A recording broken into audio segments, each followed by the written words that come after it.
Employees. And Mason said that he did get a voicemail from Greason a few days later with an apology, but says the two men have not spoken since that interaction happened.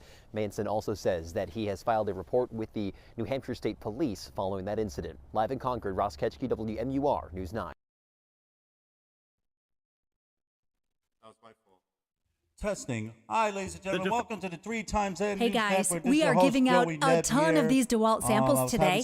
Just fill out our quick 2-minute survey and we'll ship it right to your door. Ladies and gentlemen, this is your host, Joey Neb from The best New part, Hampshire. they're all free. Once again, ladies and gentlemen, welcome to the 3 times N News Network. Please leave your comments down below. Please click like and subscribe Defense and to our prosecution channel. updated Today the judge we'll be, on where the case stands against former Nashua pastor Stephen Bates. That's coming Bates, this way seen here in New England, earlier court appearance, was given we'll the be right talking to about appear the by Ukraine telephone, invasion. so he wouldn't have we to also travel have back comments from from New York. Anthony from Bates New York was City. the pastor at the Bible We have Baptist Church in advertisement as Nashua well, at the time of his which arrest. is on He the was left indicted hand of on your 12 screen. counts of possession of Let's child get into sex the abuse advertisements images. first. The We case have is currently in criminal mediation, in which Ashley a third-party judge Gumby, who has not she been assigned to the case is involved in a negotiations to reach a resolution. beauty The judge supply overseeing the criminal case says that she has yet to hear from that all mediator. her information According to the on original the screen on the affidavit, left-hand the side. case against Bates began If you in want to do any orders, 2016 when just police received go to the tips submitted by information Skype right there, about or you can child sex contact me abuse through images email, being text me, or uploaded. you can also The contact IP her as address well. was traced That is back to the posted parsonage at the on the Bible left-hand Baptist side Church. of the screen.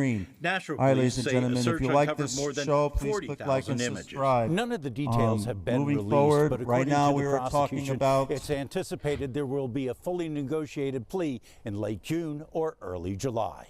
In Let's get back Nashua, into Ray it, ladies and Brewer, gentlemen. WMUR News 9. All right. Close this down. We're going to go right into Twitter. Here we go, ladies and gentlemen. Okay. All right. We're going to... I thought I was saying this earlier on the stream. Apparently, I was talking to myself. I think that's pretty funny. I'm not afraid to embarrass myself here on the 3 times N News Network. We all make mistakes. Okay, anyway, ladies and gentlemen, a New Hampshire lawmaker arrested for obstructing a snowplow. This was posted from the New York Post by Nicholas McIntyre 14 hours ago. A Republican lawmaker in New Hampshire was arrested Friday for allegedly screaming and swearing at a snowplowed truck driver who recorded a confrontation and later reported him to the police. Representative Jeffrey Greason, 51, of Wentworth, was charged with disorderly conduct, criminal threatening, and simple assault, according to the police. He was released on personal reconnaissance and ordered back to Plymouth District Court on May 18th. Police said they made the arrest after receiving a report that a member of the Wentworth Highway Department had been obstructed in his efforts of snow removal by a citizen and had recorded part of the encounter on his cell phone. Greason didn't immediately respond to email in the State House office seeking comment Friday. This video is posted by the WMUR Channel 9 in New Hampshire. We will get to that video. I will pull it up. Okay, Paul Mason, the road agent in Wentworth, said he had already been plowing for 6 hours Saturday when he encountered Greason standing in the middle of the road around 8 a.m. He just started giving him hell. I didn't know what was going on, he said Thursday. When I got out of the truck, he started screaming in my face, so I get back in the truck and got my phone. The video, which Manson posted to Facebook, shows Greason clambering over a pile of snow up to his knees along the road. That's Greason right there, the state representative. The storm dropped nearly a foot of snow before winding down later in the day. Here's where my driveway ends, right here. Push it out of the road, shouted Greason, who also used a rude hand gesture and expletives. Your job is to clear the road. Clear the road. Now you get in the truck and do your job. These were his words. Greason, a retired Navy officer and pastor serving his second term in the House, and also did not respond to the email seeking comment Thursday. He was upset because I wasn't pushing the snow off the road far enough, and I was putting it all in his driveway, which I'm going to be honest with you, that's what I do, Mason said. My job is to get the snow off the road, and I feel bad most of the time because I do put snow back in people's driveway, and I really can't help it. Mason said that he realized it's no fun to shovel out after a snowplow passes. But he said public servants don't deserve to be attacked. I get to go home when I'm done with my 15, 16, 18-hour shifts and do the same thing, Mason says. Well, ladies and gentlemen, my opinion to this situation here, it's either you learn to accept the snowplow or you don't. In most cases, it's best to accept it. I mean, yes, it totally sucks when you have to shovel out your driveway, or especially after you just did it and snow gets back, but they have to get the snow off the road. That is their job. So instead of putting your hands on someone's face, yelling and swearing, especially if you're a representative, lawmaker, out of all things, he did commit the crime of disorderly conduct. So in that case, ladies and gentlemen, he got the representative, though he can get away with it because he is a lawmaker. Well, in today's world, it doesn't matter who you are. If you commit the crime, you're going to do the time. So, ladies and gentlemen, let's watch this video, and it will show more detail of what actually happened and occurred at this event. And again, ladies and gentlemen, if you like the 3 Times That News Network, please click like and subscribe. Leave your comments down below. I'll be glad to hear all of your comments. Any negative activity of comments will be deleted, and you will be blocked. So I'm giving fair warning. Any negative activity will be monitored. But again, ladies and gentlemen, if you like this stream, we thank you. We thank all of you subscribers. We thank all of you for watching this. This is your host, Joey Neb.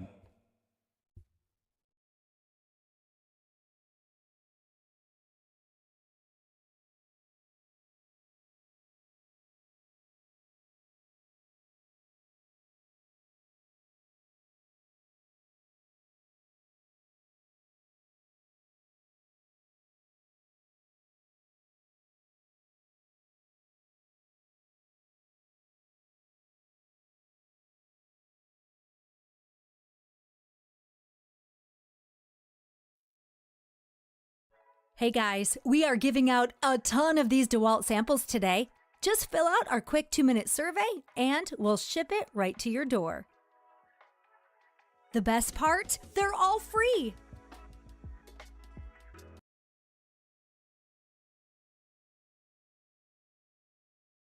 You don't put it in my driveway. You don't put it in my driveway. Get your hands off me. Cell phone video from Saturday morning of an encounter between State Rep Jeffrey Greason and a town driver during a snowstorm. Push it over there! Out of the road! Over there! Paul Manson, the snowplow driver behind the camera, says Greason stepped in front of the truck and refused to move while he was trying to clear the road. I started to get out of the truck and he got right up to my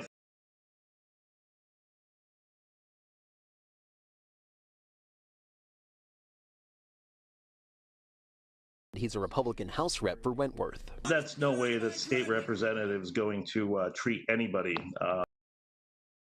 You don't put it in my driveway. You don't put it in my driveway. Get your hands off me. Cell phone video from Saturday morning of an encounter between State Rep Jeffrey Greason and a town plow driver during a snowstorm. Push it over there! Out of the road! Over there! Paul Manson, the snowplow driver behind the camera, says Greason stepped in front of the truck and refused to move while he was trying to clear the road. I started to get out of the truck and he got right up to my face and started yelling a little bit more, and I jumped back in the truck and got my phone. Now you get this attitude! Manson says he didn't know who Greason was, let alone that he's a Republican House rep for Wentworth. That's no way that state representative is going to treat anybody. If he treats me that way, how's he treating anybody else is how I think about that. In an email to News 9, Representative Greason wrote in part, "I haven't seen whatever video you are talking about, so I don't know what it shows. I had a heated exchange with a man. I apologized to the man. He accepted my apology. That was several days ago, and we have both moved on." We found Greason at the State House today and twice asked him to comment on the video. Representative Greason, do we have much moment of your time, sir? First, turn off the camera. Let me ask you what it's about.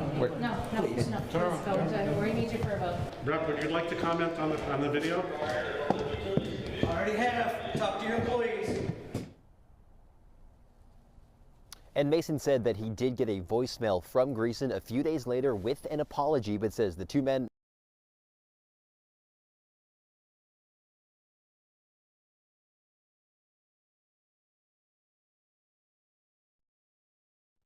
There you go, ladies and gentlemen. That was the video from WMUR Channel 9. I'm going to play it one more time. Let's listen and watch, ladies and gentlemen. Thank you. have not spoken since that interaction happened. Manson also says that he has filed a report with the New Hampshire State Police following that incident. Live in Concord, Ross Ketch. You don't put it in my. You don't put it in my driveway. You don't put it in my driveway. Get your hands off me. Cell phone video from Saturday morning of an encounter between State Rep Jeffrey Greason and a town plow driver during a snowstorm. Push it over there. Out of the road. Over there. Paul Manson, the snowplow driver behind the camera, says Greason stepped in front of the truck and refused to move while he was trying to clear the road. I started to get out of the truck and he got right up to my face and started yelling a little bit more, and I jumped back in the truck and got my phone. Now you get this attitude. Manson says he didn't know who Greason was, let alone that he's a Republican House rep for Wentworth. That's no way that state representative is going to treat anybody. If he treats me that way, how's he treating anybody else is how I think about that. In an email to News 9, Representative Greason wrote in part, "I haven't seen whatever video you are talking about, so I don't know what it shows. I had a heated exchange with a man. I apologized to the man. He accepted my apology. That was several days ago, and we have both moved on." We found Greason at the State House today and twice asked him to comment on the video. Representative Greason, do we have much moment of your time, sir? First, turn off the camera. Let me ask you what it's about. No, please go to where you need you for a vote. Rep, would you like to comment on the video? I already have. Talk to your employees. And Mason said that he did get a voicemail from Greason a few days later with an apology, but says the two men have not spoken since that interaction happened. Manson also says that he has filed a report with the New Hampshire State Police following that incident. Live in Concord, Ross Ketchke, WMUR News 9.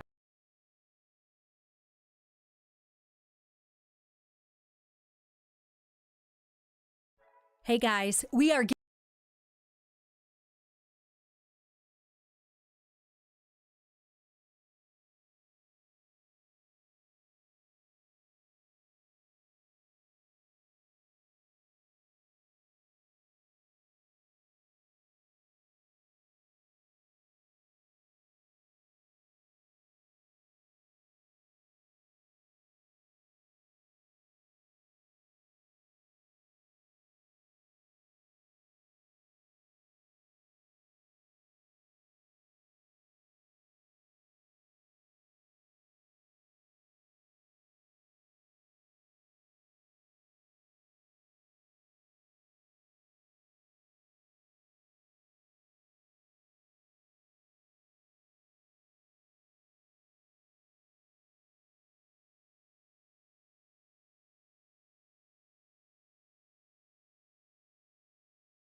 Welcome.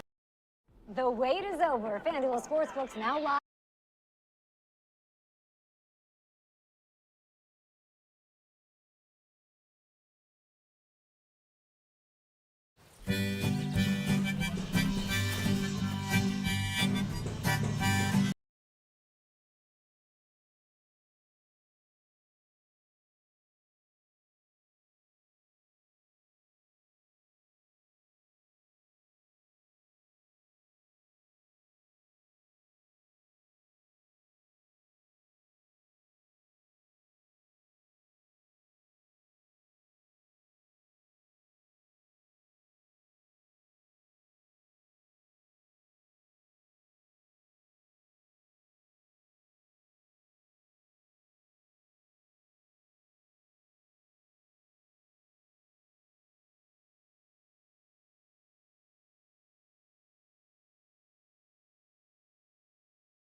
Минус вертолет. Я его какие... БМ у них не исправился.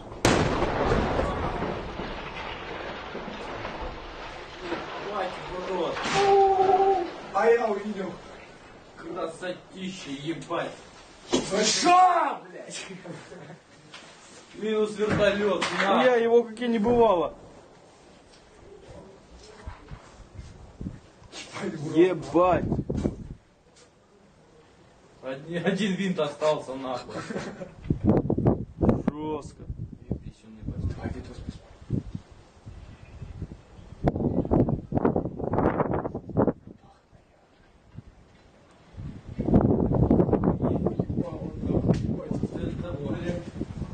Уебало тапочки. Я просто на фотоаппарате видел вспышку, ебать. Красотища. Мне срочно нехуй снимать.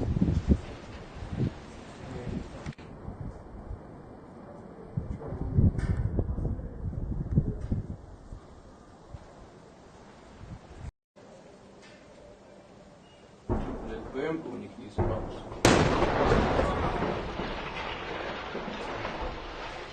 Хватит, урод.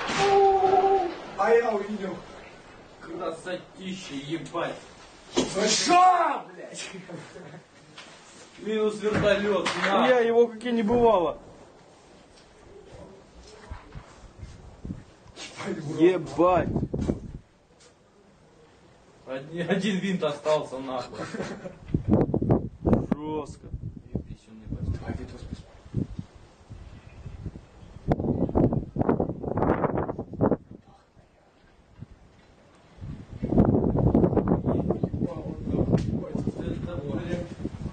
Уебало тапочки. Я просто на фотоаппарате видел вспышку, ебать. Красотища. Мне срочно нехуй снимать.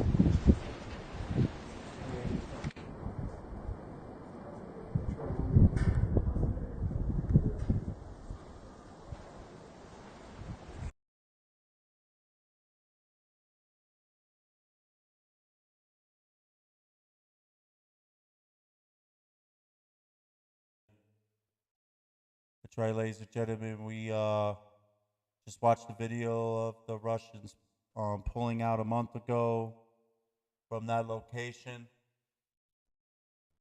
blowing up their own stuff. All right. Here you go, ladies and gentlemen. My med also is subscribed.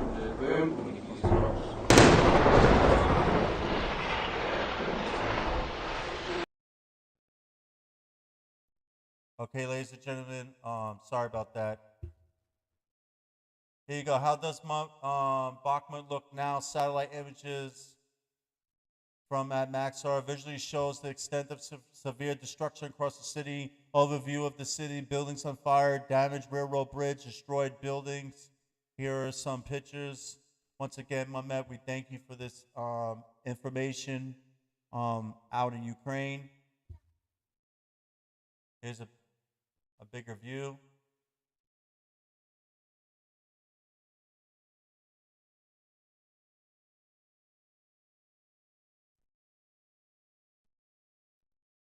There we go, ladies and gentlemen. Also reported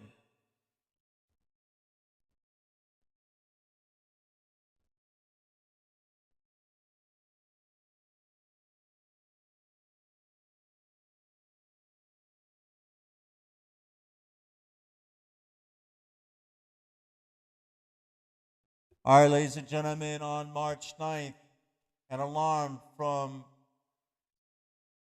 10 o'clock to 7, there will be no electricity in Odessa region.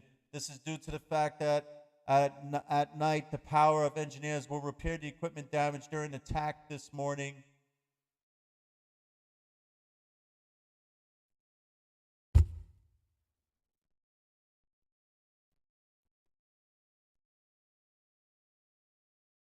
Also, another enemy shelling of the Kherson region. The occupiers target a public transport stop. There are dead and wounded. An investigation has been launched. According to the investigation on March 9, 2022, the armed forces of the Russian Federation once again disregarding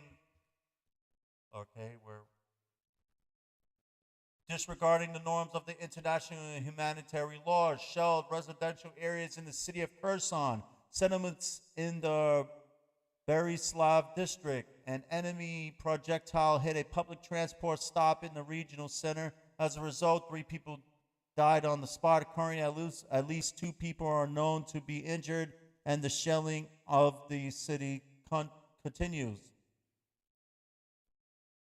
Here is the destruction that's going on in that area, in the Kherson region.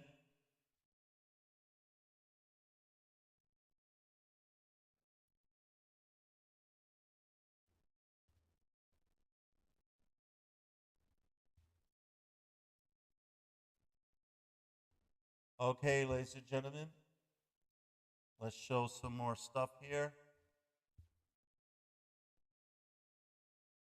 Also, Da Vinci, rest in peace of a great warrior. He also has passed away, so I send my condolences to him and his family. Thank you for fighting for freedom. It doesn't matter where we are at, freedom needs to be defended, ladies and gentlemen, and this my condolences here on the 3 Times That News Network. 18 hours ago, I hope the Ukrainian command really knows what it's doing in Bakhmut.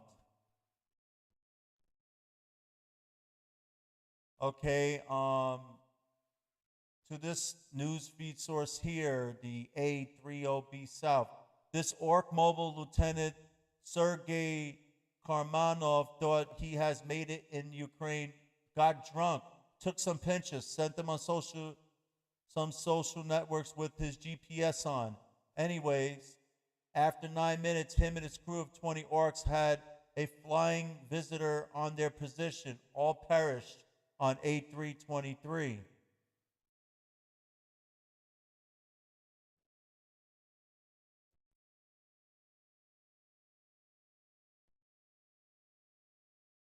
Okay, we also had a Russian T-site bomb, the most powerful nuclear weapon ever created and tested, 50 MT on paper, 58 MT when tested in 1961. Russia does have a T-SAR bomb designed with 100 MT, but never tested as the pilots wouldn't be able to fly out of range before it explodes. This was also tagged for China, NATO, and Bakhmut. Here is the pictures first, and then we'll get into the video, ladies and gentlemen. Here is an example of different types of bombs. The U.S. has a 10.4 megaton, a 15 megaton, an Ivy Mike, a Castle Bravo. China has a Tessar bomber with 50 megatons, and these are the different types of nuclear explosions.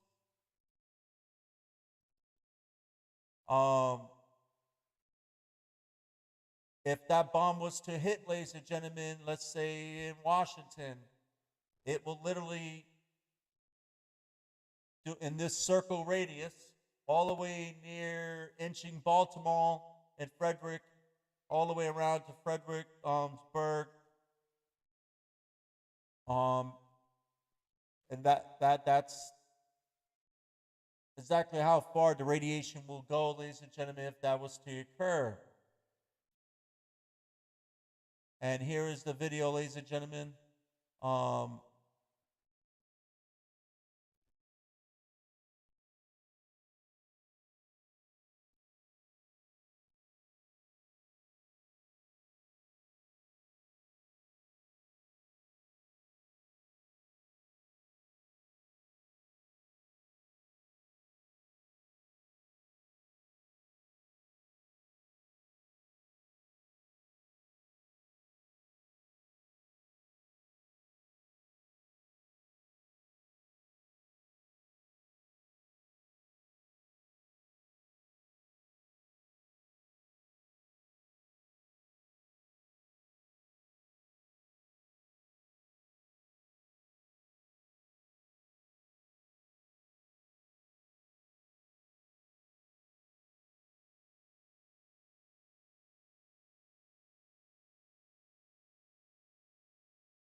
I don't think anyone heard me say what I had to say. I sometimes I mute myself out here.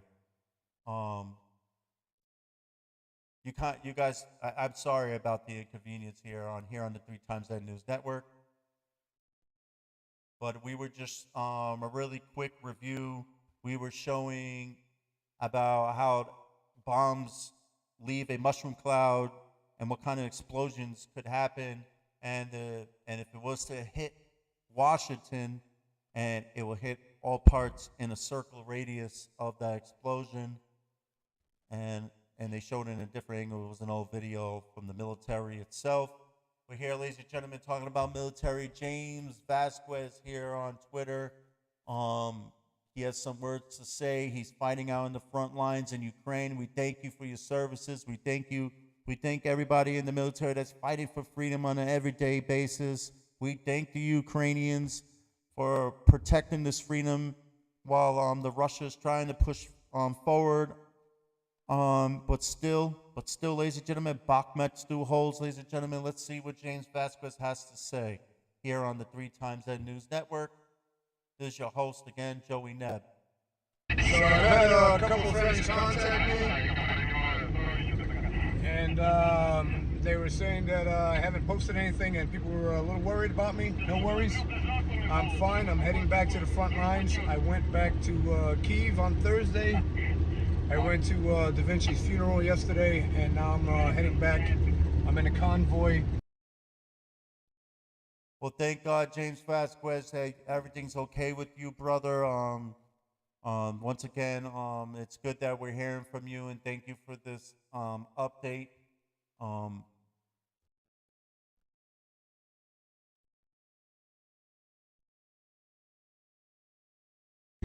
About 8 trucks. We're bringing all kind of fun stuff. I, in particular, have my trailer. I have a couple dirt bikes in the back that we're going to be bringing into theater. We have a mobile command center that we've been building for like the last 3 months, and it's finally come to fruition. So we're bringing that down to the unit, along with a bunch of other guys and a bunch of other toys. So we're heading back. I'll be back late tonight, and back to business as usual tomorrow. So I'm all set. I'm all right, and I'll talk to you guys soon.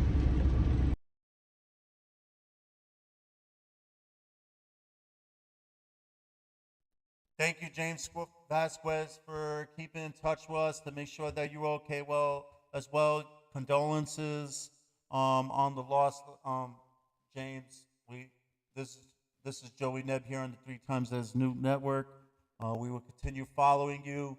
We thank you for your services. All right, ladies and gentlemen, we got word from Anthony from New York City. We have some things that he wanted for me to talk out loud here and show you here on the 3 Times That News Network. All right, ladies and gentlemen, let's see, what does he have?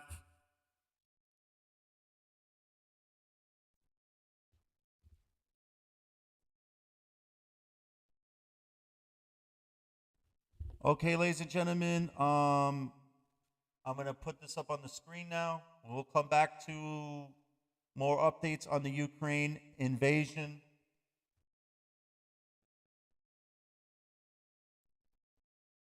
I'm going to go pick up the source. Just hold on 1 second. The source is the New York Times.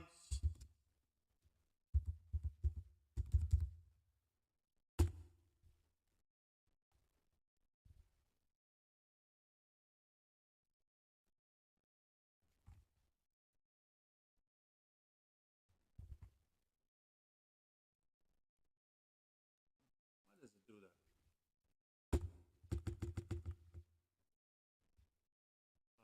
Ay. Hold on. Wow, that is a lot of letters. There we go.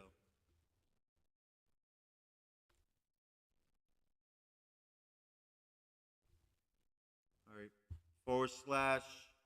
2023/03/10 business.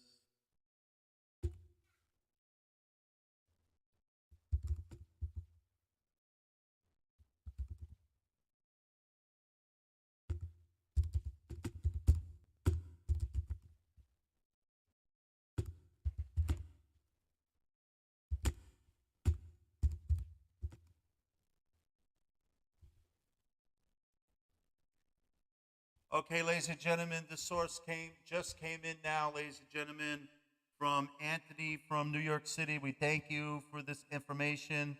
Here we go, ladies and gentlemen. Okay.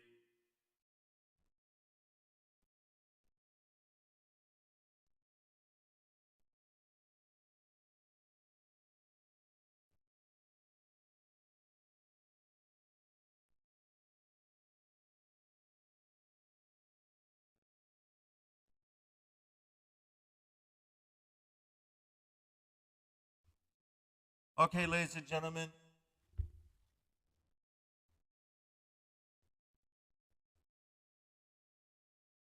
Here we go. It is fighting me today. All right.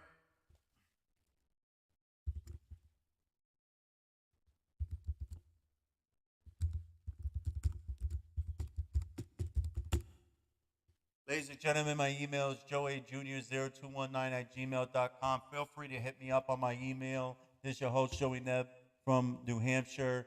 You can always shoot me an email if you have any questions you'd like to ask me on or off live here at the 3 Times That News Network.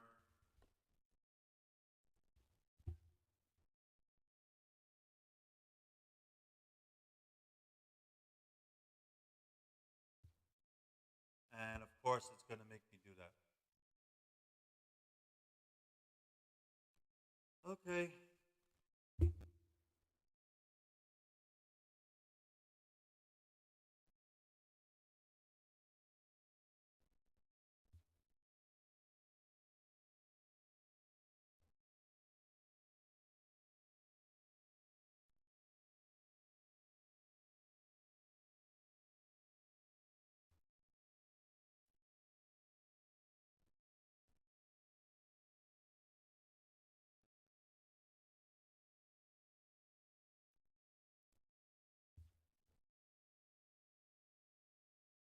All right. It said it sent me.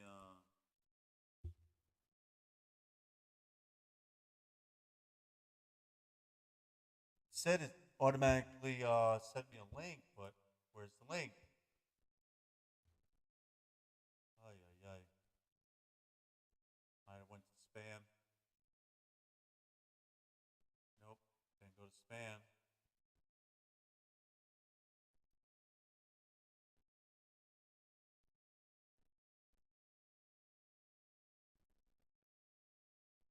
Okay, waiting for this to come in so I can log into this post. All right, what I'm gonna do is, I have plan B, ladies and gentlemen. We're gonna search this news instead of using the New York Times and showing you my email accounts, because that's not what we do here at the 3 Times That News Network. Just remember, ladies and gentlemen, I'm doing this for you guys for informational purposes, to know the news here. So we're just gonna pick up a different different news source. It'll be much easier. Better yet, I got a better idea. Let's go back to Twitter. I'm for sure this big news is on Twitter. Let's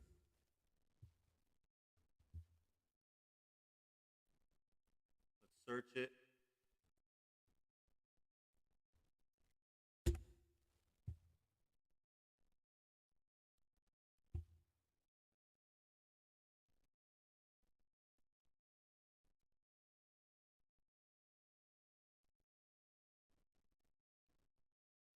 Okay, ladies and gentlemen, This is what we have here. Long lines are forming at the regional banks across California, including First Republic Bank, due to fears that the bank run could be sparked by the collapse of the Silicon Valley Bank yesterday. All right, we have some videos here from Synth Defender. We thank you. This just was posted 22 minutes ago, and look at the feedback here on the 3 Times N News Network. Let's watch these videos, see what's going on.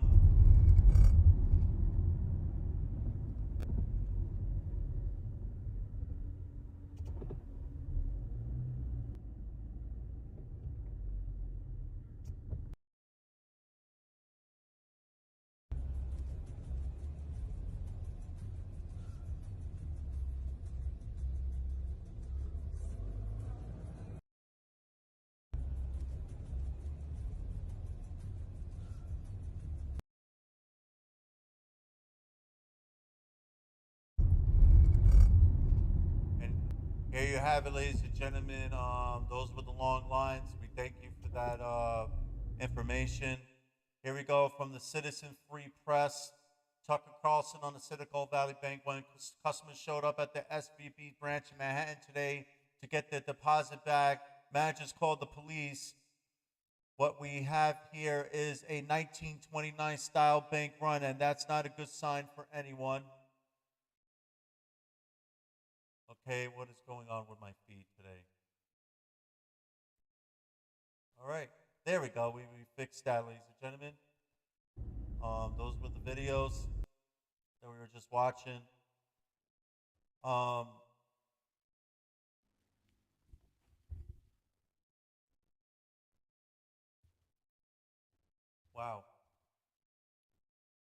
What is going on with computer issues today? I don't know what's going on here. All right. Oh, here we go. We're back on track. 13 hours ago, Valley Bank executives sold a lot of their shares. Gregory Becker, CEO, sold 11% on February 27, 23. Michael Zucker, General Counsel, 19% on February 5th. Daniel Beck, CFO, sold 32% on February 27.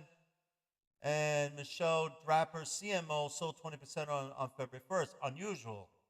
Okay, here we have information of what's going on all the shares. All right, back to what I was saying from Citizen Free Press. When customers showed up at the SVB branch in Manhattan today to get their deposits back, managers called the police. What we have here is a 1929 style bank run, and that's not a good sign for anyone. Let's hear what Tucker Carlson has to say here on Fox, on the Fox News, here on the 3 Times N News Network. $1 billion in market value in one day. That's quite a hit. On the other hand, those banks still exist. We are starting to get a better, more precise sense of what it means when Joe Biden brags about the strongest and most equitable economic recovery in modern history. What it means is it could be time to buy gold and stockpile food. Oh, there's a deal on Russian steel case? I think I'll pick up a pallet. Just kidding, sort of. Yesterday, some of the biggest banks in this country, Wells Fargo, Bank of America, JP Morgan, Morgan Stanley, collectively lost more than $50 billion in market value in one day. That's quite a hit. On the other hand, those banks still exist, and you can't say that for Silicon Valley Bank. As of this morning, Silicon Valley Bank, or SVB, has gone under completely. That makes the second biggest bank failure in the history of this country. And the significant, SVB financed nearly half of all venture-backed healthcare and technology companies in the United States. It also apparently held significant cash reserves for some of the biggest cryptocurrencies. And it's now gone. Federal regulators have renamed it and taken it over. And that means an awful lot of people lost an awful lot of money. And no, most of that money was not insured, no matter what they tell you. The FDIC only guarantees bank deposits up to $250,000. And according to some reports, more than 90% of all deposits at SVB exceeded that. And it's unclear whether those people will ever see their money again. In fact, when customers showed up at SVB's branch in Manhattan today to get their deposits back, managers called the police. So what we have here is a 1929-style bank run. And that's not a good sign for anyone. The question is whether the people who run... All right, ladies and gentlemen, I had to pause it for 1 second. I just got word from I just got word, and that's information's coming in quickly. Best way to describe it. I just got word from Ashley from Pennsylvania has sent me some news too. We'll discuss that right after. We're dealing with Anthony from New York City as well. Okay, ladies and gentlemen. So the reason why I paused this video, let me just explain this. We have money in the bank. Now just imagine, all right? You wake up in the morning, you say, oh great, I got millions and millions of dollars. I got thousands. I got beyond thousands, okay? Yeah, my money's gonna last there forever. I'm rich, I'm happy. Life is going great for me. I sell stocks and bonds. It's an amazing world for everybody, right? Okay, well, on the money side, when you put money in the bank, you have insurance, which the FDIC and the government has protection. But let's say you have more money than what the insurance gives to offer. What I mean by that is that you have, let's say, $500,000. We'll use the lowest number, okay? But you go to the bank, they'll say, well, sorry, the bank corporation for Silicon Valley Bank is now collapsed. We can only give you $250,000. So just imagine all the people that have more money than that and up. And it's just so obvious, so weird how the higher up, the CFOs, the CEOs, the higher ups in the banking industry for Silicon has beyond amounts of money, and they sold all their shares and stocks and bonds before all this has hit. Well, ladies and gentlemen, I have a great friend of mine. I say no names, but my piece of advice is that it is best you save money. Okay, you can take my advice, or you don't have to take my advice. It's up to you, ladies and gentlemen. But it's best to always have money on the side out of the bank. Okay, and never mind. Let's also have a great reminder that the federal government follows you once you get $600 in the bank. They start tracking your bank account now, so everyone knows that information as well. But however, ladies and gentlemen, you get up in the morning and your money's gone. So what happens? There's going to be riots. It's going to be long lines expecting people to get their money. They can't get their money because the bank collapsed. And that's not a good sign. That is a sign of failure for Joe Biden. The president, Joe Biden, is because of the fact that not only that we're dealing with inflation, not only that we're dealing with high gas prices, and then we're sending billions and billions and billions of dollars into the Ukraine war, but at the same time, the country is going into a really bad debt. It looks like signs are happening for another Great Depression. So, ladies and gentlemen, let's continue what Tucker Carlson has to say on this story as well.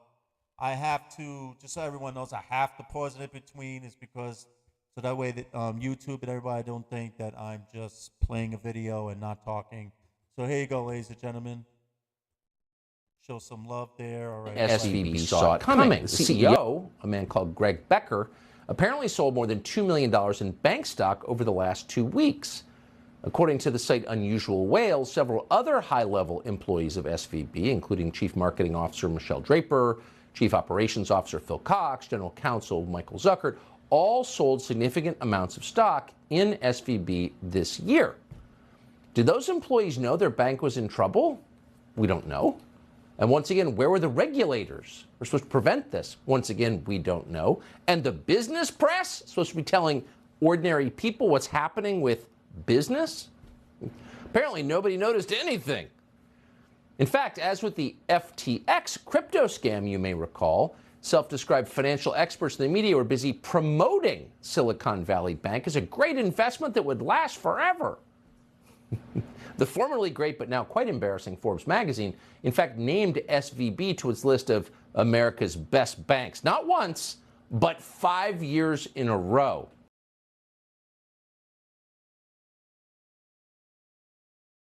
Wow, ladies and gentlemen, ain't that amazing? 5 years in a row, known as the best bank that you can use, that you can trust, that you can rely on. Just, you know what? It's just like anything else, a collapse. You know, when you hear that sound, even you hear, yeah, that's exactly what happened to the Silicon Valley Bank, ladies and gentlemen.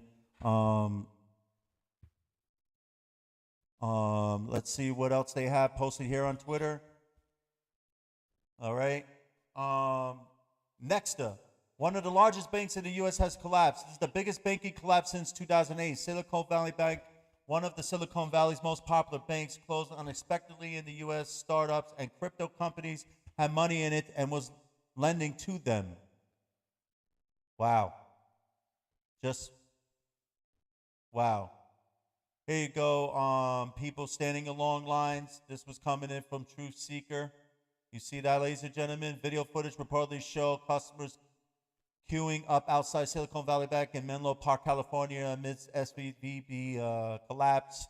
Ladies and gentlemen, I'm going to try to get in touch with Steve from San Fran, see if he can head out there as well. I can't make no promises, but we do have boots on the ground in that area, so we'll get that on the next show next week, if possible.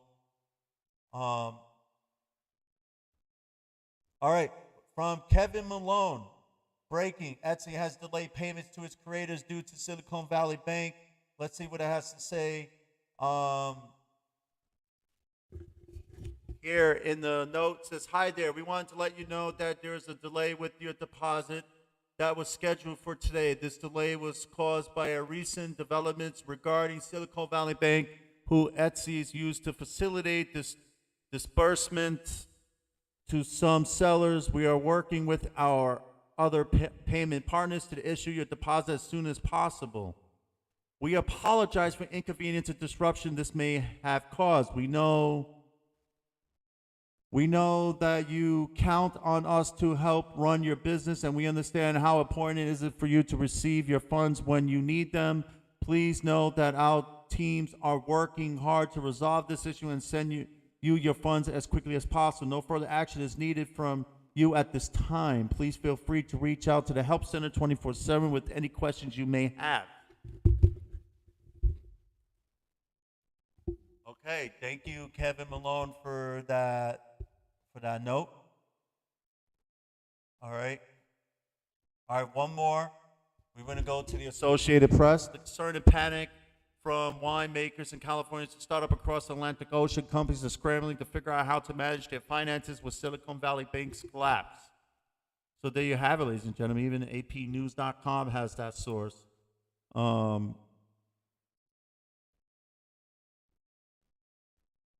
Okay, this is an interesting one. This is from who was it? Let's see, Wall Street Silver. Okay, we're going to actually follow him. All right. Bailouts in the UK. UK governments are coordinating as an emergency meeting with the tech firms who are expected to call for the state intervention to avoid the failure of hundreds of firms following the collapse of the Silicon Valley Bank. Government to meet tech firms following the collapse of the Silicon Valley Bank in UK. Wow.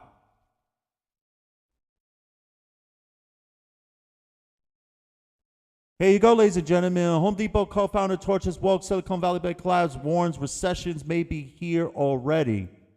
Wow.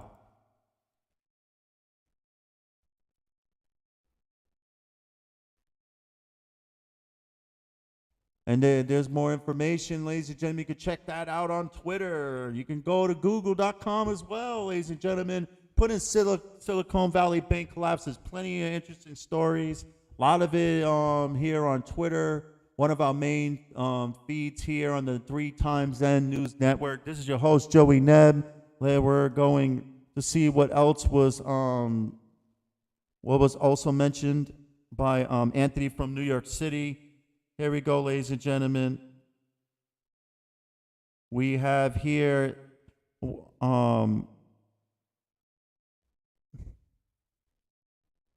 from the FDIC, from the .gov, okay, Anthony from New York has sent to me.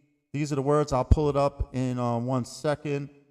Actually, I'm going to pull it up right now. Let me just put it on here on the screen.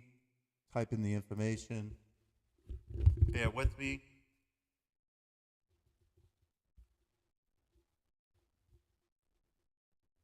Okay, FDIC.gov.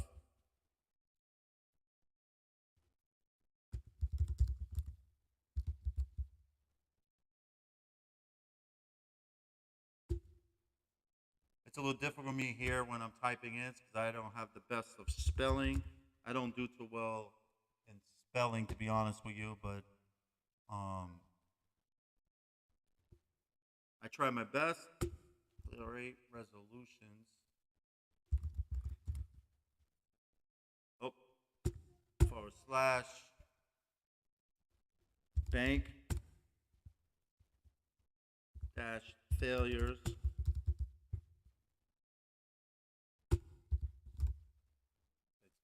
Nope.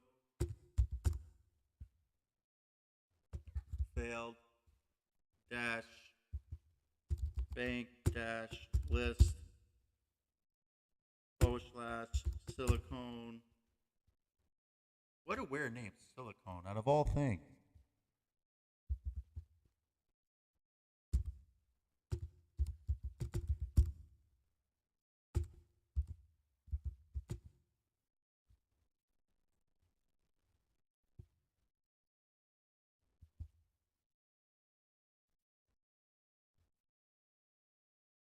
Interesting. Very interesting. I swear I put every word right that I have here on my other laptop. Silicone.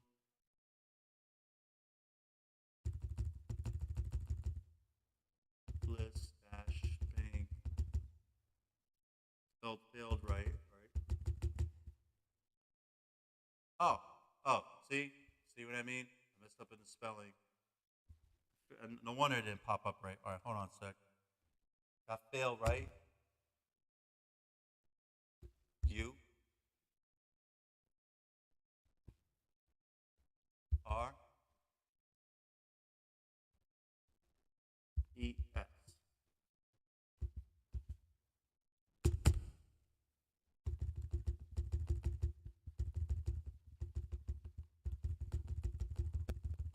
Resolutions, resource. Okay, here we go. That should work now. Still nothing?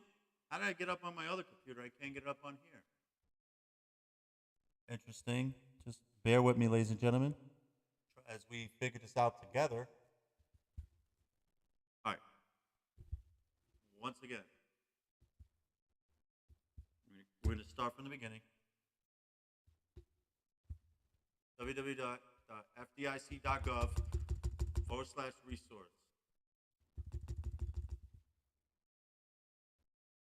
Oh, got S. That may just do it. Let's try that. Yeah, there we go. All right. We figured the spelling part out. Thank you for being patient here on the 3 Times N News Network. This is your host, Joey Neb. If you like the stream, click like and subscribe. We're here to explain the news around the world, around the globe, here, right here and live in New Hampshire, ladies and gentlemen. It is 10:32 p.m. We've been live for an hour and 23 minutes. Today is Saturday, March 11th, 2023, and it's going to be a long night. I see a lot of information coming in. If you have anything you would like to share for me to broadcast here on the 3 Times N News Network, please contact me, joeajr0219@gmail.com. Again, that's joeajr0219@gmail.com, and I'll be glad to share information and broadcast it here on the news network. All right, ladies and gentlemen, as you have it, it says here on Friday, March 10th, 2023, Silicon Valley Bank was closed by the California Department of Financial Protection and Innovation, and the FDIC was named receiver no advance notice is given to the public when a financial institution is closed. The FDIC has created a deposit insurance, National Bank of Santa Clara, to facilitate the resolutions of the Silicon Valley Bank.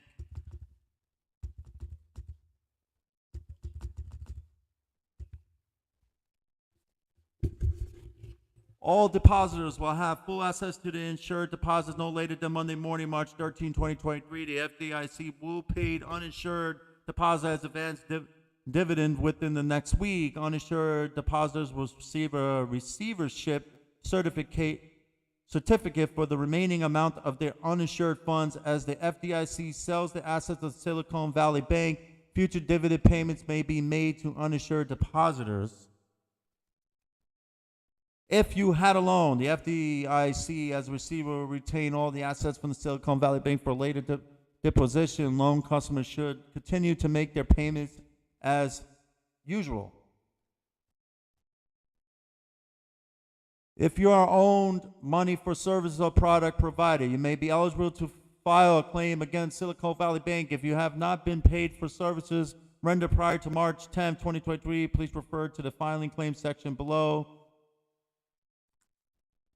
General information explained of the role of the FDIC. Beware of scams. Please be aware of phishing scams to obtain information from you. The FDIC will not send unsolicited mail notifications to claim/unlock/suspend your account. The FDIC, however, will encourage you to correspond with the U.S. via the FDIC claims portal as a secure web portal. Banking services. The main offices in all branches of Silicon Valley Bank will reopen on Monday, March 13, 2023. The DINB will maintain Silicon Valley Bank normal business hours. Banking activities will resume no later than Monday, March 13, including online banking and other services. Silicon Valley Bank official checks will continue to clear under the Federal Deposit Insurance Act. The FDIC may create a DINB to ensure that the customers have continued access to their insured funds. Filing claims. If you and your company provide a service or product, lease space, furniture, or equipment to Silicon Valley Bank prior to March 10, 2023, and have not been paid, you may have a claim against Silicon Valley Bank. All creditors having claims against Silicon Valley Bank must be submitted their claim to the receiver online or by mail. In order to facilitate the receipt of the correspondence related to the receiver's administrative claims processed during this period of a national emergency, any party / claimant who would normally send hard copy mail to the FDIC facility related to the receivership to encourage to send electronic communication inquiries through the email or to the FDIC Information Support Center. In addition, any party claimant who normally will send a receivership claim submission via hard copy mail is encouraged to submit the claim through the non-deposit FDIC claims portal and through their email. And that's the information. You can mail them at FDIC receiver for Silicon Valley Bank. Attention claims agent, 600 North Pearl Street, Suite 700, Dallas, Texas. No two class claimants. By law, the receiver will not accept a claim filed on behalf of the processor claims individuals and entities of a class, individuals and entities certified by a court. Each individual and entity must file a separate claim with the receiver. Priority of claims. In accordance with the federal law, allow claims to be paid after administrative expenses following order of the priority. 1. Depositors. 2. General unsecured creditors. 3. Subordinate debt and stockholders. Contact information is all listed on the FDIC.gov resources. So there you have it, ladies and gentlemen. You can contact them. And they will take care of that situation. And this is an understanding of what's going on here. People that don't know that's what's going on here, I can tell you firsthand. We're literally in inflation. Now we're in a recession, or at least the brinks and the beginning of a recession. My advice, once again, you could take it or leave it, is to make sure you have liquid money on hand. Because if you, the bank does have the right to hold your money if they own money from their own loans, meaning you would not be able to receive your own money. They can withhold it, and you won't be able to receive your cash, and you lose your money. However, there is an insurance, and once that insurance runs out and there's no more insurance to maintain, however, the federal government will have to assist. If they cannot assist, then you lose your money. Unfortunately, this is not great. This is bad news. This is not fake news. This is all legit. All resources is broadcast here on the 3 Times N News Network, and we share this right online itself. So once again, this is your host, Joey Neb, live from New Hampshire. Let's see what else Anthony from New York City has mentioned. We thank you, Anthony from New York City, giving us this information here on the 3 Times N News Network.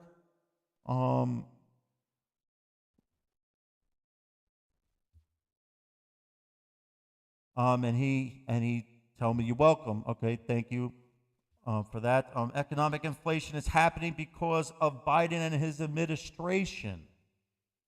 Okay, that's an opinionated comment. That's okay. We allowed that. Here is another link we have.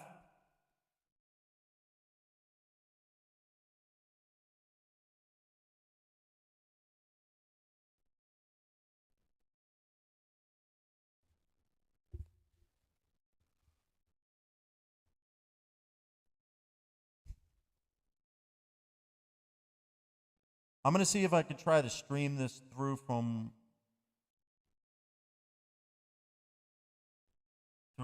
this laptop here.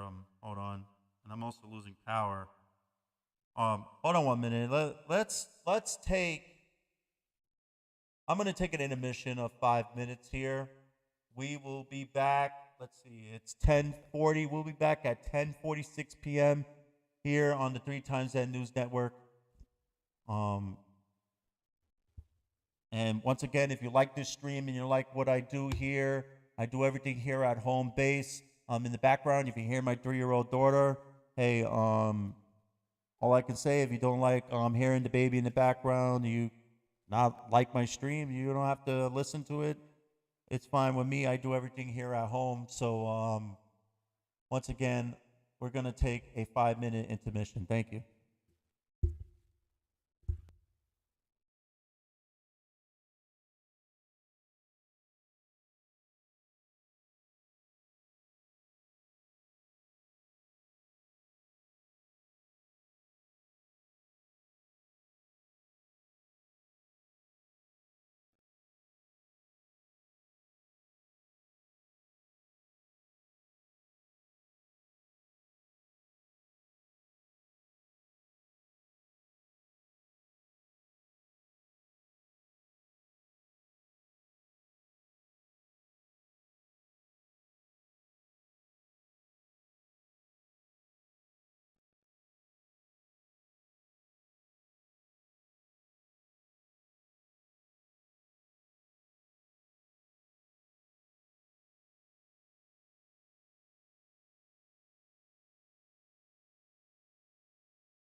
Ladies and gentlemen, welcome back to the 3 Times That News Network. We just had a 5-minute intermission here. I had to go get something to drink. My throat was dry. All right. This news source came from the Forest Daily, also from Anthony from New York. We thank you for this information here on the 3 Times That News Network. Here we go, ladies and gentlemen. I'm going to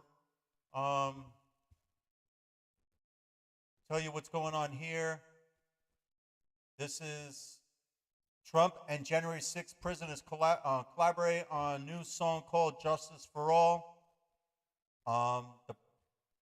Donald Trump and a group of individuals incarcerated for their alleged involvement in the January 6th riot have collaborated on a song called Justice for All. It will debut Thursday at midnight on streaming services, including Apple Music and Spotify, according to a person with knowledge of the project. The track interpolates Trump reciting the Pledge of Allegiance into the Star-Spangled Banner, which is performed by a group of about 20 inmates called the J6 Prisoner Choir, housed by the Washington, D.C. jail. The song ends with the inmates chanting USA. Profits are slated to benefit families of people in prison for their alleged roles in the Capitol riots that left 5 people dead. A music video featuring footage of Trump performing patriotic acts during his presidency and shots of the riots, including police firing tear gas, will debut later Friday morning on Steve Bannon's War Room podcast.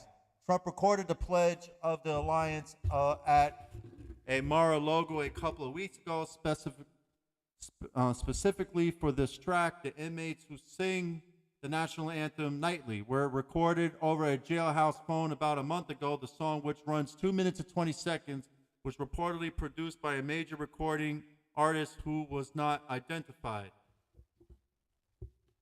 A different recording project involving the inmates had been discussed, according to a person with knowledge of the project, granted anonymity so they could speak candidly about the track before it was released.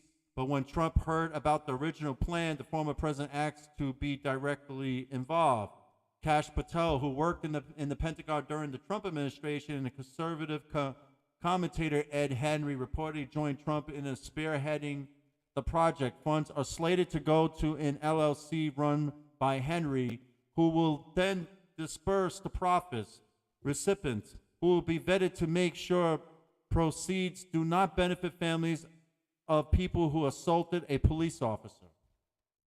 So here you go, ladies and gentlemen. I'm not going to play the song is because I do not want to violate YouTube's copyright policies.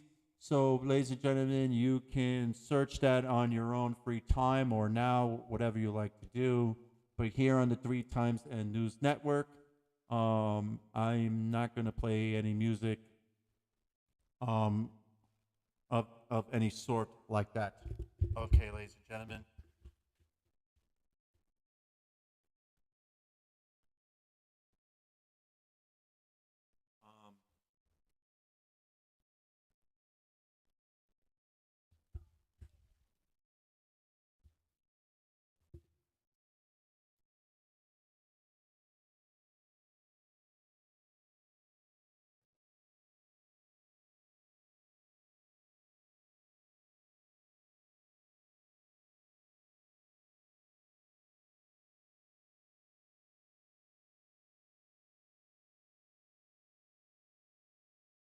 Also, ladies and gentlemen, from the Fox News anchorman Tucker Carlson leaked out video of the building inside. Those people that didn't destroy anything inside the Capitol building yet, they are still in jail. Let's pull that up, ladies and gentlemen. All right. So we're going to search. Close this out. Go back to Google. We're going to type in Tucker Carlson leaked out video. See what pops up. Here is the leaked out video, ladies and gentlemen.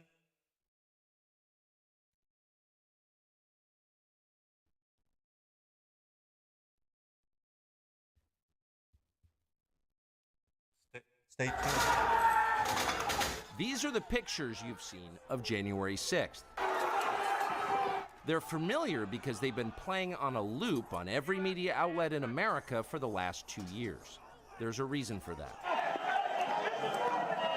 But it turns out there's quite a bit of video you haven't seen, and that video tells a very different story about what happened on January 6th.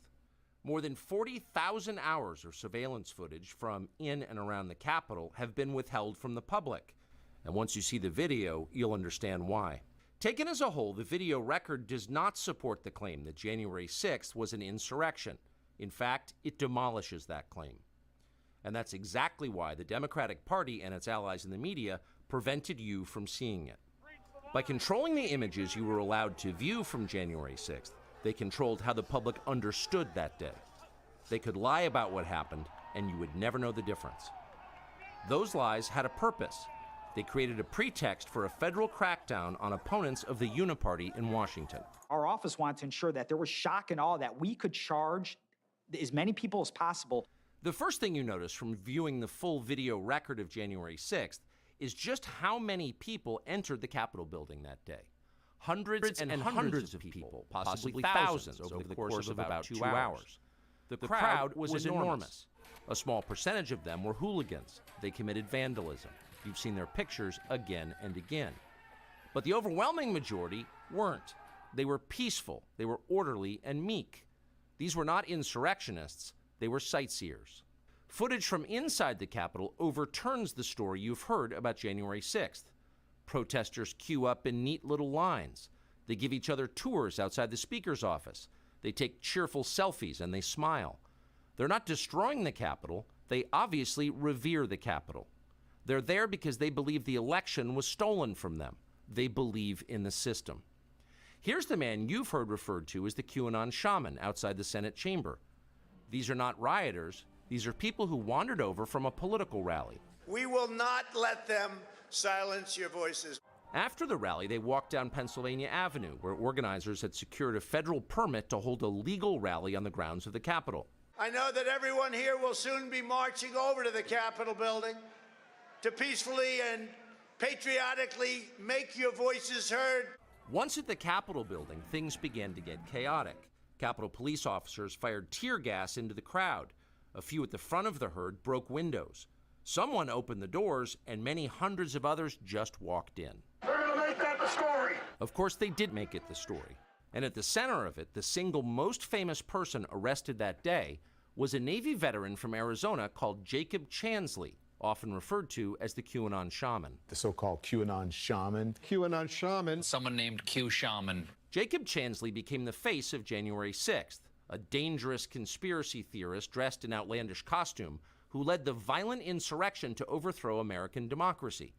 For these crimes, Chansley was sentenced to nearly 4 years in prison, far more time than many violent criminals now receive. What did Jacob Chansley do to receive this punishment? To this day, there is dispute over how Chansley got into the Capitol building.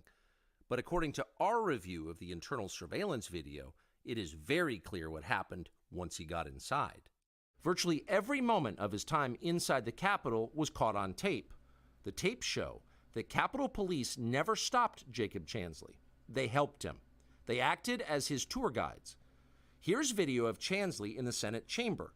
Capitol Police officers take him to multiple entrances and even try to open locked doors for him. We counted at least 9 officers who were within touching distance of unarmed Jacob Chansley. Not one of them even tried to slow him down. Chansley. Well, ladies and gentlemen, conspiracy theorist or not, innocent until proven guilty, right? You heard those words before. Here is proof, okay? This is all based on true facts that the state Capitol Police wasn't stopping this guy. He's roaming around. They're even opening doors for him and everything. I had to pause the video.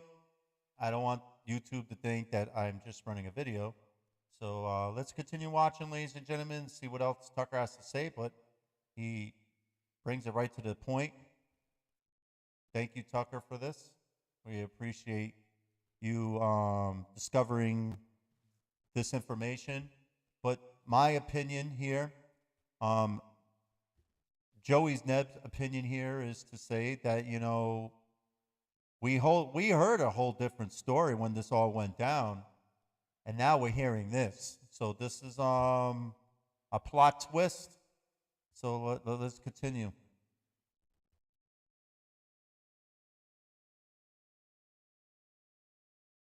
He understood that Capitol Police were his allies. Video shows him giving thanks for them in a prayer on the floor of the Senate. Watch. Thank you, Heavenly Father, for giving the inspiration needed to these police officers to allow us into the building. Contrast the reality of what Jacob Chansley did in the Capitol building on January 6th, the indisputable facts recorded on video, some of which has never before been seen, with the depiction of Jacob Chansley that you've seen in the media for more than 2 years. He's a terrorist, they said. He should be killed. Shoot him. Shoot him. Like, you burst into the United States, if he was dressed like bin Laden, would you have shot him? Shoot him. Shoot him. It makes you wonder, who are the violent extremists here? Not Jacob Chansley, and the video proves that. But you would never have known from the media coverage. The people sitting in the chairs need to be sitting in a jail cell. Chansley is in a jail cell. He's been there for months. If he was in fact committing such a grave crime, why didn't the officers who were standing right next to him place him under arrest? Until now, no one could even prove that even happened. But it did. Subscribe to the Fox News YouTube channel to catch our nightly opens, stories that are changing the world and changing your life. From Tucker Carlson tonight. Wow. Just wow. You imagine that?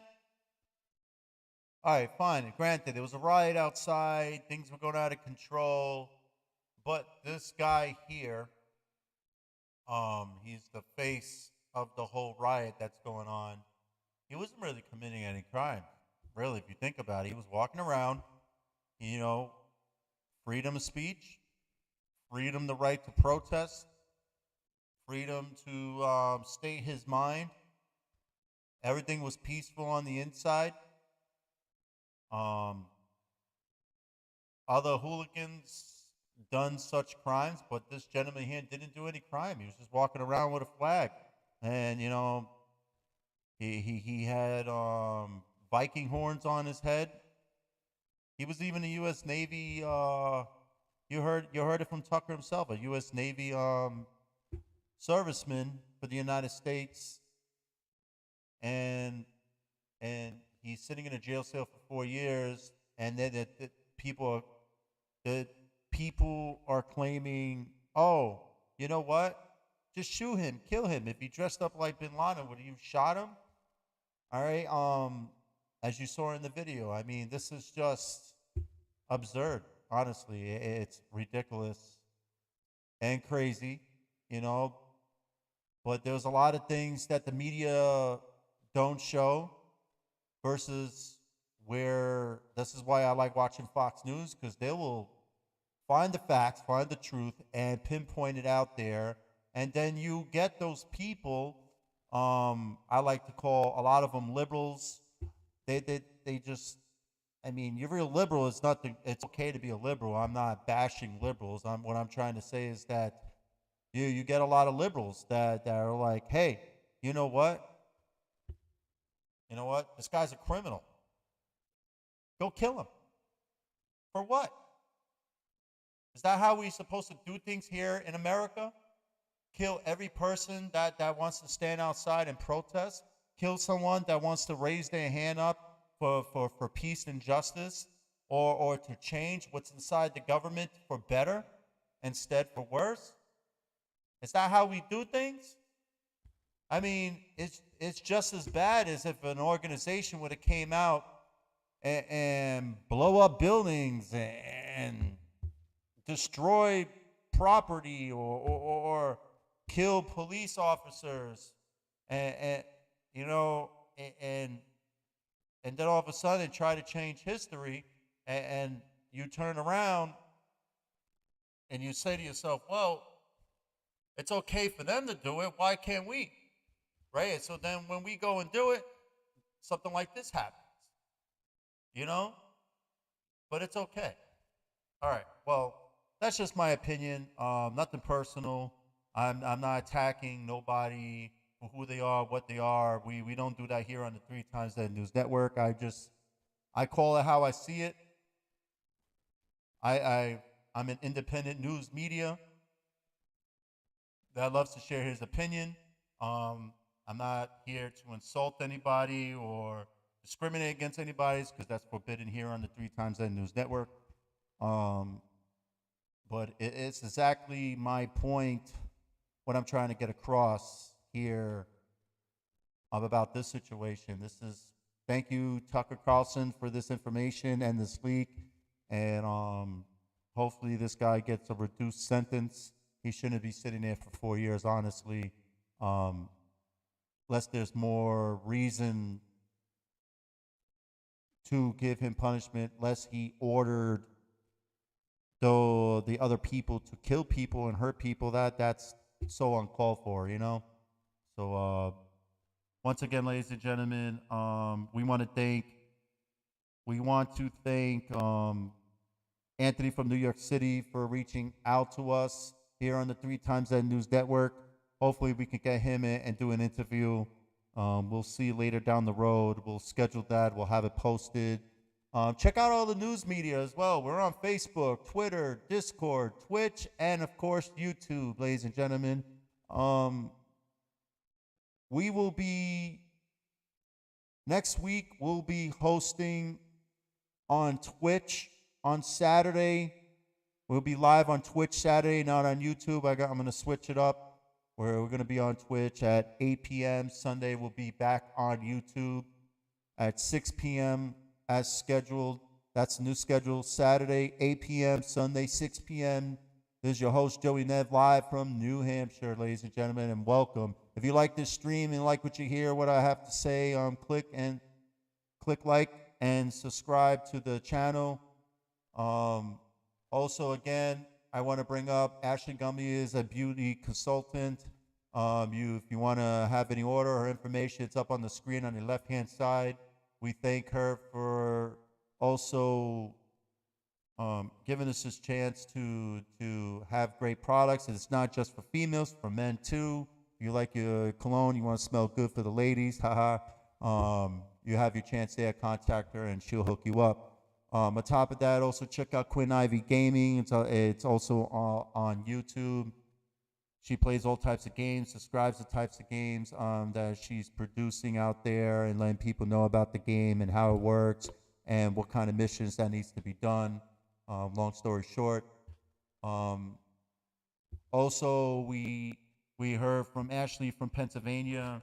She also sent us some feedback on some news. I'd like to hear more people as well. You can email me, Joe A. Jr.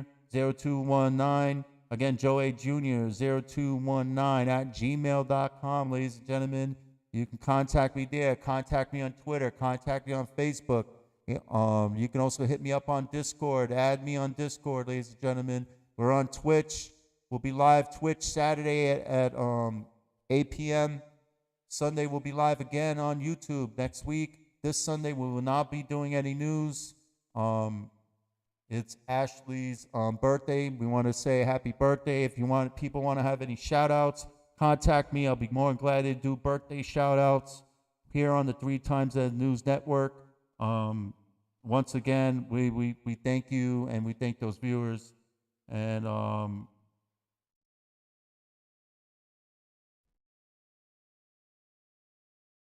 right, ladies and gentlemen, let's see what Ashley from Pennsylvania had to say.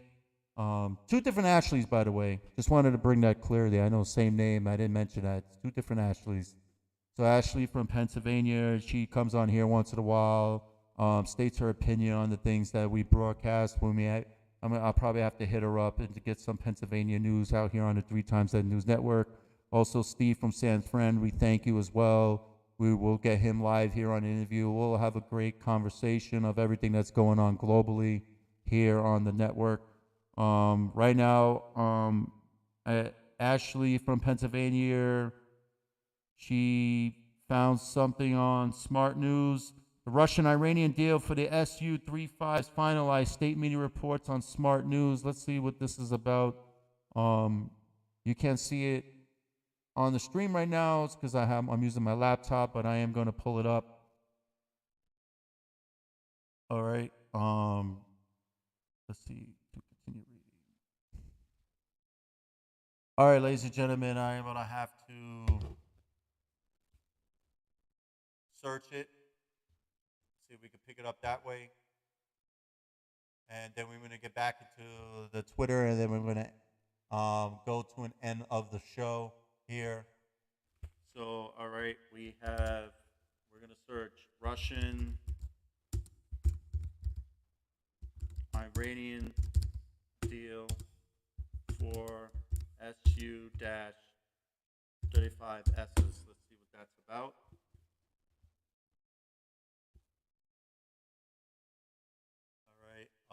Let's see if we can pull it up on Twitter.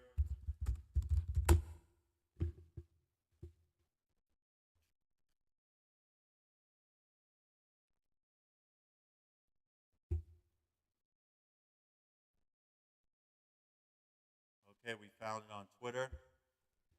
Let's click this link. All right, the War Zone reporter, Russian-Iranian deal for the Su-35 finalized. State media reports from the drive.com, ladies and gentlemen. Here we go. I will be doing some more reading here. All right.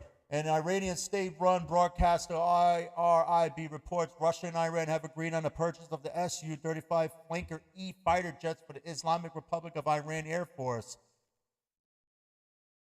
IRIBS reports cited Iran's permanent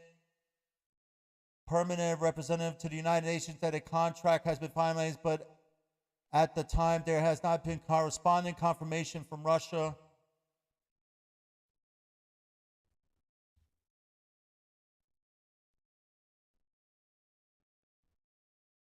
Okay, Reuters, Iran to buy the Su-35 fighter jets from Russia. Iranian broadcast reports.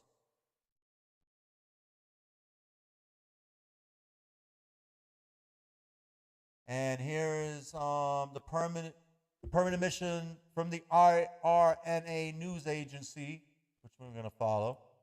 All right. Follow. Okay. Permanent mission of the Islamic Republic of Iran to UN announced on Friday that the Iran has finalized buying the Sukhoi fighter jets from Russia. Here is what Iran has purchased. You have here, ladies and gentlemen, trying to get this big. There we go. And this is the description of this fighter jet. You have a 2-time Saturn AL-41-F1S engines.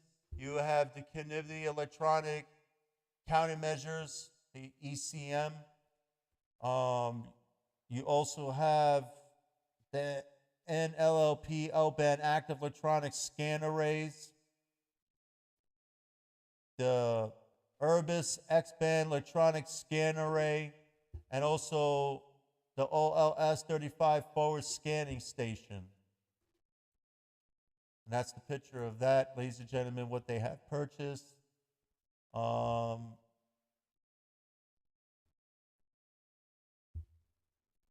Let's see, ladies and gentlemen, why is Twitter constantly pushing this literal Nazi on my timeline? I don't know. I'm not the owner to Twitter. Eli, you can talk to Elon Musk about it. Send him a message. All right. Trying to see if we can find more news on that article here.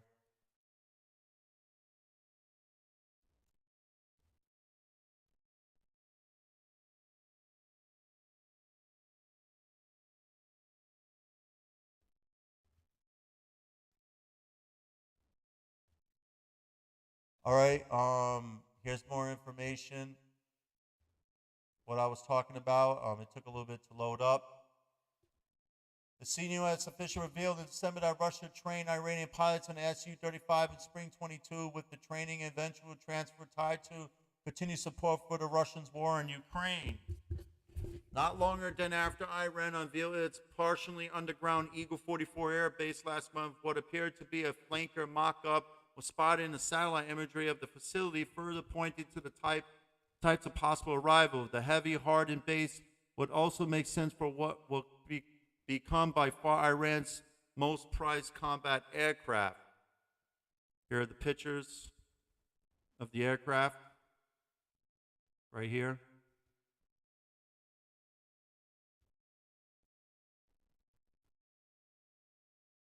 All right.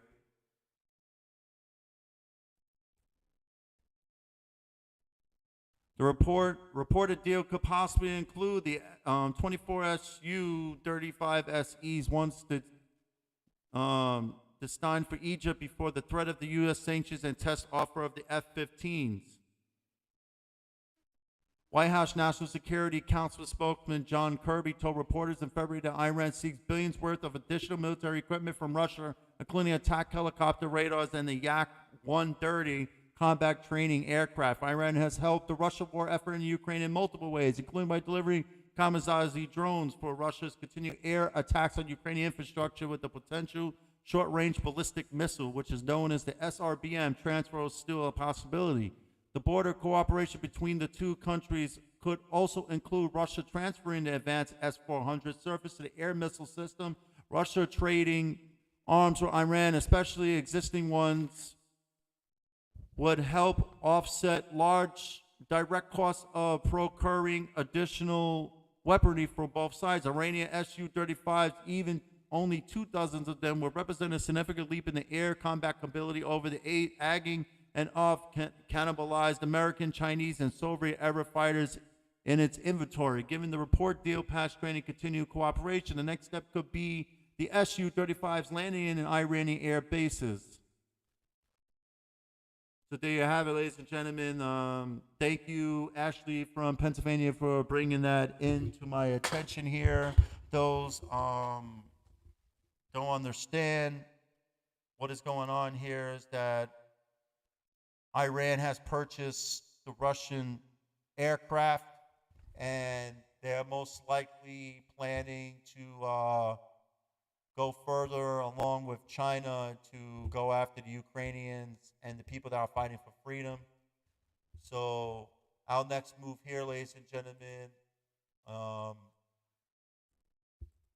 we're going to go search what's actually happening on the ground in Ukraine. So if we let's take a peek at the live viewer map, Ukraine.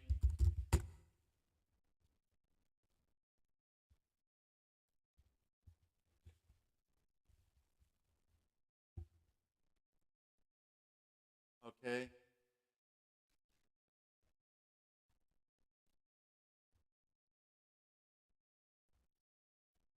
All right, give it a moment, it's loading.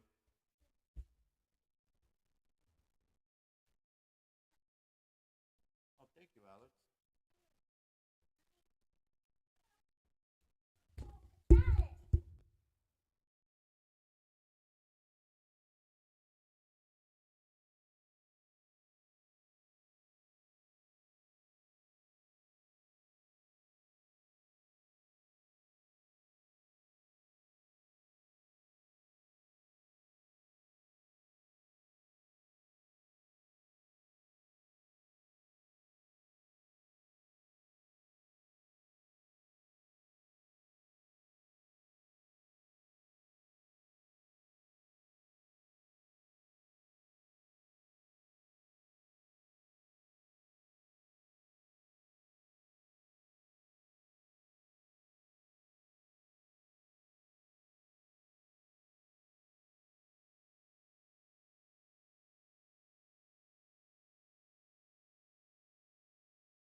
Hi, ladies and gentlemen. This is your host, Joey Neb here, live from New Hampshire.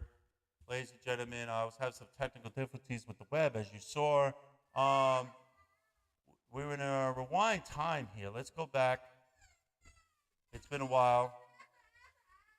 Don't mind the crying. That's my daughter. All right.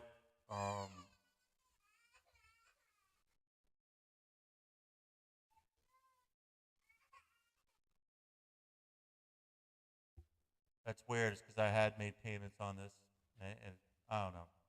I'm not going to fight with it. We're going to go back as far as we can on this live view map. All right. 19 hours ago, explosions were heard in Kherson. 18 hours ago, as you can see, ladies and gentlemen, these were all the missile targets that Russia has sent out in the morning in Ukraine. I also was hearing that they'll be using hypersonic missiles as well. Here it is. Russian forces conduct offensive actions in Liman, Bakhmut, and etc. Ukrainian military repelled over 100 Russian attacks near these these towns in Ukraine. Zaporizhzhia, I wanted to mention that the Zaporizhzhia chemical plant is officially taken over by the Russians. They're completely disconnected. Completely disconnected for Ukraine to use for energy. Constantly getting shelled.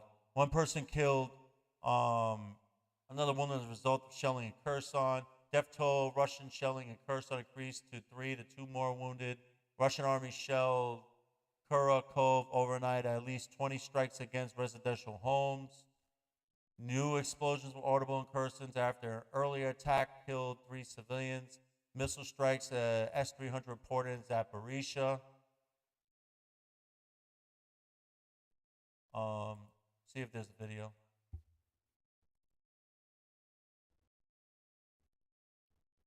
I am having trouble with this. We're gonna use a different source.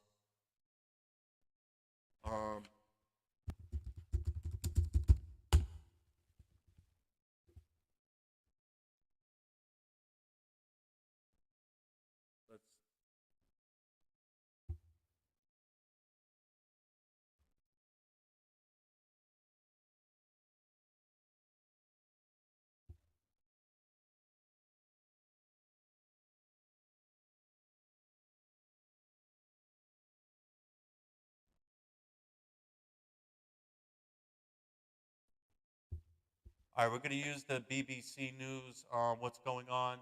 As Putin assaulted on Ukraine's power grid failed. For 22 days, Ukraine went out without power cuts and our hopes. Russia's strikes are losing momentum a day ago.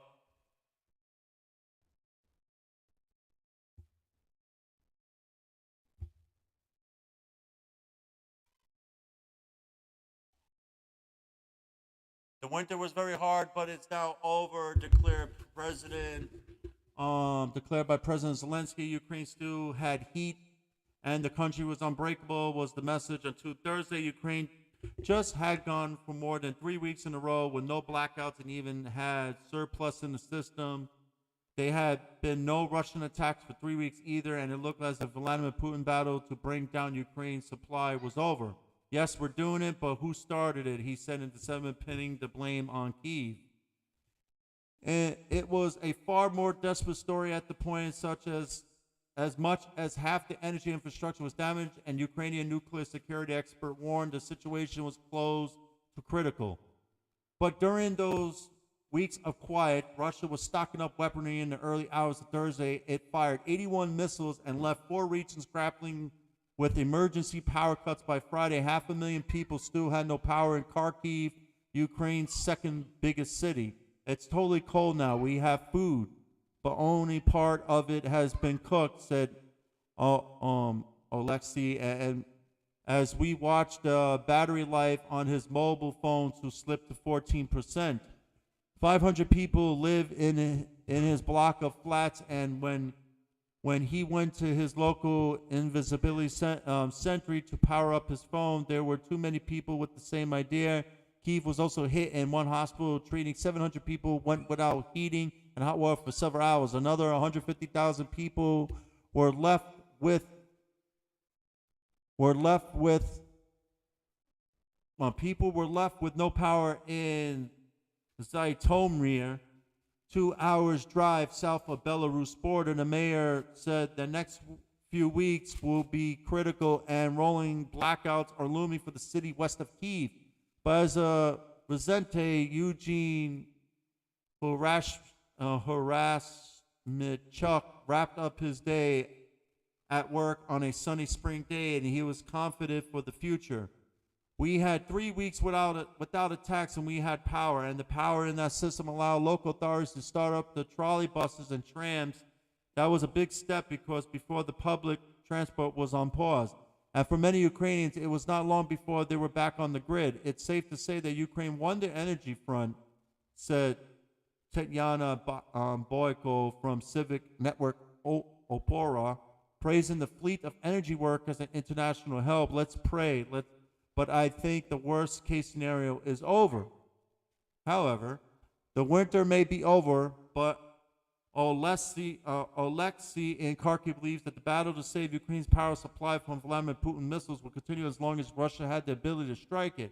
Every one of the Ukraine's thermal and hydroelectric power plants have been damaged since Russia launched its assault on the energy infrastructure last October. Kyiv had already lost the use of Europe's biggest nuclear power plant at Zaporizhzhia, which I just mentioned, which is in Russia's hands. Substations have been reduced to hunks of twisted metal, no longer capable of transforming electricity power from homes and businesses. For 2 weeks in the depth of winter, the BBC News followed teams of engineers and technicians rushing to repair the damage that the missiles have done.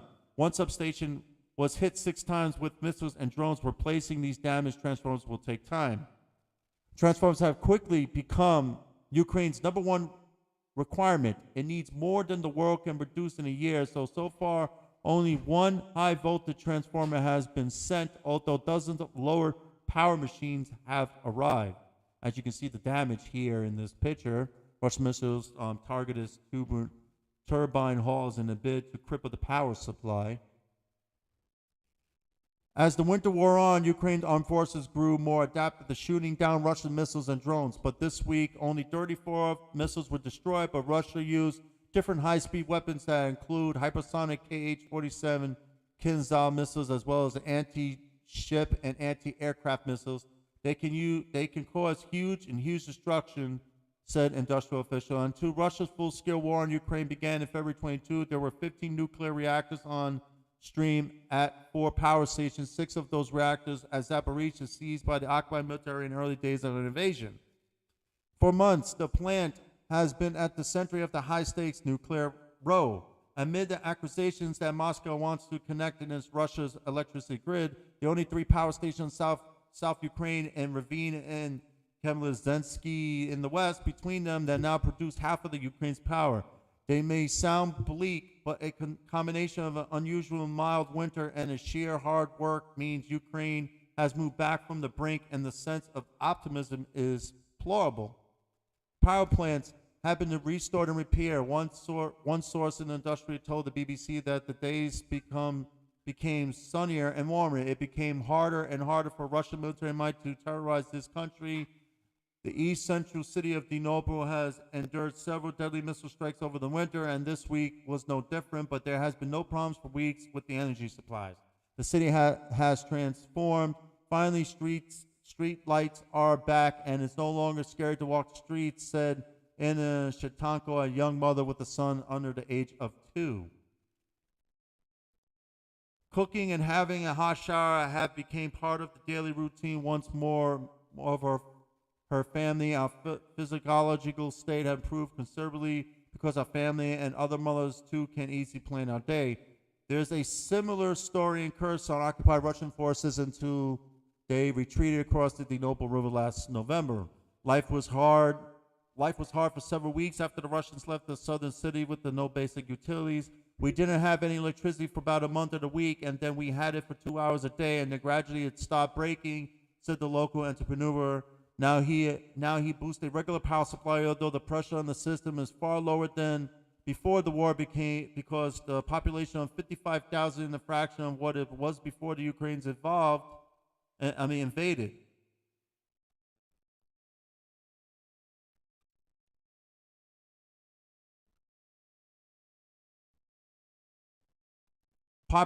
Population numbers have fallen across Ukraine, with more than 8 million refugees beyond its borders, and that too has put less strain on the energy infrastructure. Consumption is down, and refugees have not yet come back on the official remark.